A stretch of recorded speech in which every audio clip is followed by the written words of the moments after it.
Then we get the video to hype the main event, including the confrontation between Austin and Tyson on Raw. Tyson joining DX, then the shenanigans of DX in the build up to the show, all set to DX's music. Firstly, Mike Tyson is announced as special guest ring enforcer. Despite how, strong and tough Mike Tyson is, he is accompanied by Pat Patterson and Tony Gurria to the ring as if he needs a couple of bodyguards. Then we get Shawn Michaels and Austin come out and we have our match. It goes for 20 minutes and it ends when Austin hits the stunner, but the referee is down, but Mike Tyson jumps in the ring, counts the 3 a little bit too fast, and Austin becomes champion. I'm going to start with you, Matt, this time. The hype video and the sort of overall hype surrounding this, I found quite fascinating to start with, because it was Austin, Tyson, Michaels. Now, God knows we've talked about celebrity involvement in wrestling, and I've definitely had more than my fair share of things to say about it. And I did make a point to, when I was taking notes for this, to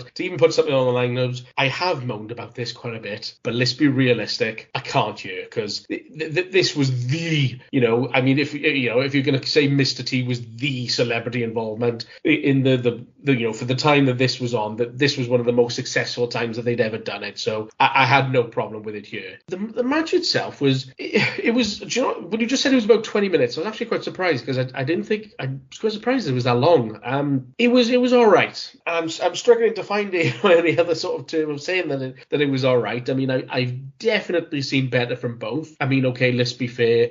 Shawn was certainly dealing with his back injury at the time. If to believe half of the stories, must have been pilled out of his mind to be able to even work, for as much as he did during this. There were the things in there that they did, though, that really did make me cringe. Like, I know he does his sort of backflip bump, into the turnbuckles and that, and just, they did that at one point, and it really did make me cringe. So just thinking, a guy with a back like that. Well, I think that was a botch. Really? Yeah, so he tried the flip bump, and that's what messed him up. So he tried the flip bump and he didn't hit it, and he flipped straight into the turnbuckles, which is not, he would normally flip and land on the top of the, crotch himself, and he didn't do it. So yeah, I think that was a botch, and that's what messed him up. After that, he could barely bend down to kind of maneuver Steve Austin. Oh, it was a bad thing. I mean, literally, it almost took me out of it at one point. It was nasty, and I just felt like the I don't want to say they went through the motions, because probably that's not the right term of phrase, but it was very basic and there was nothing much to it, throughout the rest of this. I mean, the finish was actually quite cool. I thought the finish was actually all right, counter for counter for counter was interesting. The Mike Tyson fast count. I mean, obviously, things worked out pretty okay for Stone Cold Steve Austin, so let's not, get too upset over it. I think at the time I probably would have been a lot more pissed off than I am now. That did bug me a little bit, but whatever. Like I said, it worked out fine for Steve Austin. He got his crowning achievement, and probably the one thing that I thought was really good, and I know we've talked about this before, Ben, is that particularly for the last match of the show, you want it to feel important and special, and they really did make this feel like the crowning achievement. This was a big deal. The confetti falling, JR, thanks for coming, everybody, and all that, and it felt like a big deal. So this really ended on a good note, and it did feel like they were crowning the next generational star. So certainly ticking the right box. So it ended the right way. But like I said, match-wise, they've both had better. Stephen? I can't even put into words what a big deal this was in 1998. And I remember I snuck downstairs. I set my alarm with about an hour to go. So I got downstairs during the Kane match, even though I had to do my paper round about 3 hours after this event ended. And going back to the Tyson and Austin stuff, that was everywhere the next day in the UK. That was on the Big Breakfast. I can't remember how often their news segments were, but let's say every 15 minutes. And it was everyone at school was talking about it, because you either were into wrestling, which most people were then, certainly the boys, or you knew Mike Tyson was. And this was just incredibly big deal. And I going through some of this, I loved how Tyson called Michaels Heartbreak during the pre-video. Austin still had his first version of his music, which I thought was slightly better than the later one, because it was a little bit more understated, a slightly different glass break. And I can honestly say, if it wasn't for Steve Austin, I wouldn't be on this podcast right now. And I think my wrestling watching would have ended years ago. I might have some sort of fringe interest, but I loved it. I loved him straight straight up love this guy, and he reinvigorated my love for this sport. And I've never really looked back from, the summer of '97 when he for me became sort of a big deal. And I just kept thinking while I was watching it, what a time to be alive and watching wrestling when this stratospheric babyface was on the rise. Going into the match, Tyson gave Austin a really extreme wedgie, throwing him back in the ring, which I suspect probably stung for days. The finish you touched on, Matt, was so good. And I remember this finish because me and my friends used to recreate this at parties. I just think now, what a pair of idiots we would have done. But we'd be in like the main room at a party, and you do try the super kick, spin him round, stunner, pin. We do it everywhere. Even I remember one summer, one of my friends hired a bouncy castle for the whole summer. So we'd be round there. This was in between A levels and A levels and university for all them, and I was going to start work. But we'd be around there every day, beers. We'd do some work pro wrestling. We'd run this finish. We'd have some real matches that I would always lose, and we'd cap the day off with Big Brother 1 was airing during that time. So at 10 o'clock every night, we'd watch Big Brother 1. But yeah, this was exactly what it needed to be in terms of a finish. I didn't mind the Tyson turn at the end. I can understand completely why they did that. Guy with a bad reputation, let's get him cheered at the end. I think, as you touched on, Matt, Michaels was messed up here, so I'm sure it was quite an effort for him to even deliver this. And when Ross said Austin's 8-year journey has been culminated, I could feel the tear ducts rippling a bit, but I managed to keep myself in check. And this was just such a moment in time. It really was, as you said, the crowning of a generational star, perhaps the biggest star they've ever had. I think in terms of how over he was in his crowd reactions, yes.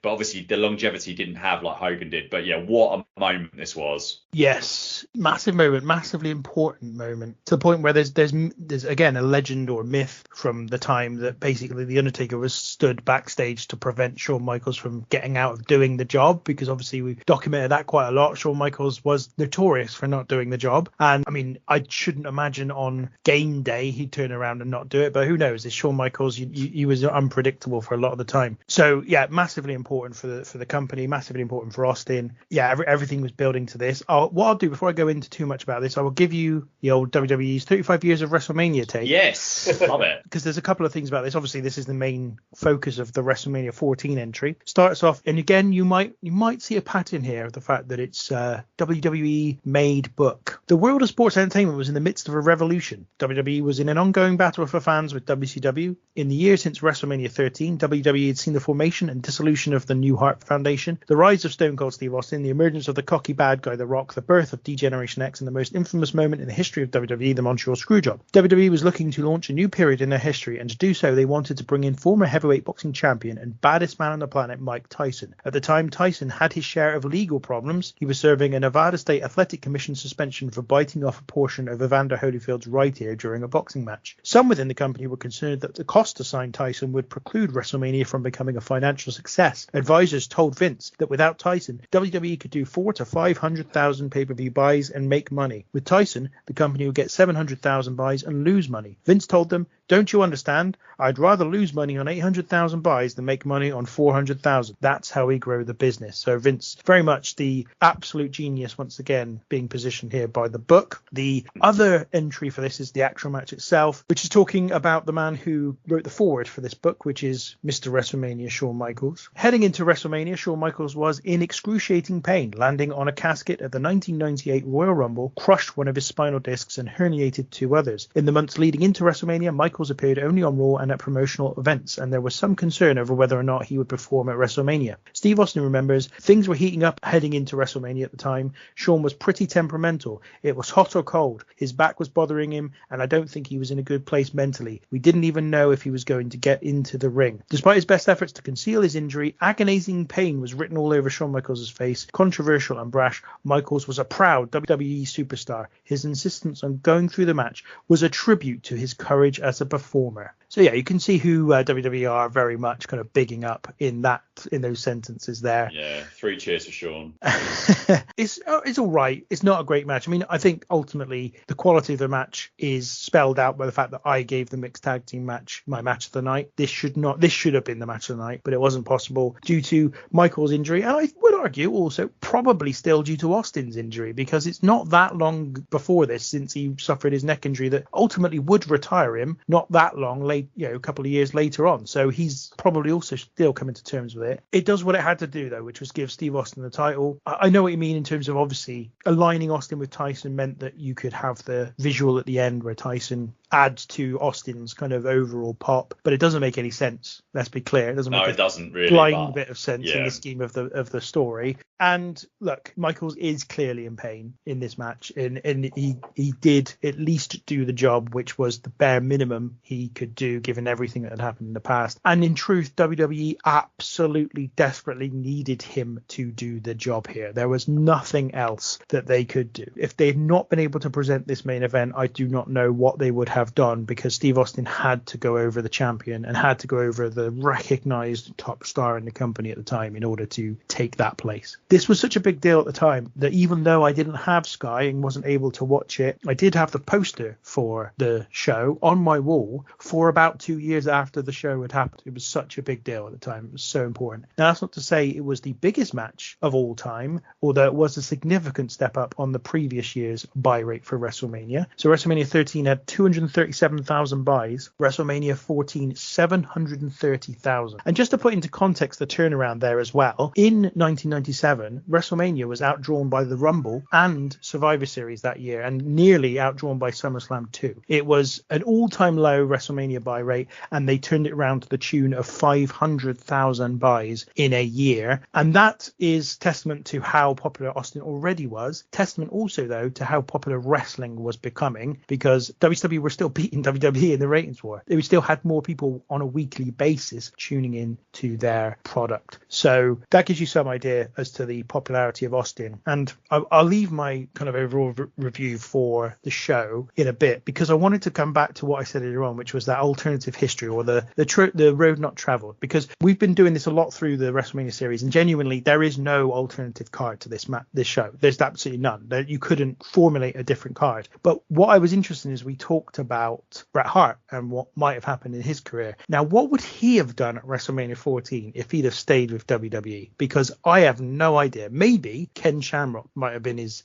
opponent. That might have worked, especially given what had happened the year before. But he doesn't seem to fit in this WWE, to the point where this is why I always think the Attitude Era begins at the Montreal Screwjob, because after it, Bret does no longer fit in this company. Well, I think actually the main event would have been Bret Hart and Steve Austin, I think, if Bret had still been there. So I think Bret stays heel. I mean, obviously you've got to fiddle around a little bit with the end of 97, because Bret, we've talked about this on one of the other shows, Bret was starting to get cheered a bit in certain cities, but obviously he was in that tough spot. But I think that would have been it. I think that may well have been talked about, I think, because obviously if you think, I know that wouldn't have been a new match like Austin and Michaels, but Austin hadn't beaten Bret, had he? So he'd lost the two big, I can't remember what they did on that April 97 pay-per-view, but he certainly lost the big ones. So I think that's probably where you get to, and Michaels would either have been, I mean, maybe Michaels actually isn't on the card because his back's hurt. So yeah, I don't know, but then there's a lot that changes. If you're assuming that Michaels is in the main event, then I think Shamrock is where Bret Hart is, I think, but I think it'd be the other way around. I mean, the only reason I question that is that, as you said, they've had the match at Survivor Series, they've had the match at WrestleMania, they've had the match In Your House after WrestleMania, they've had the Canadian Stampede. Like,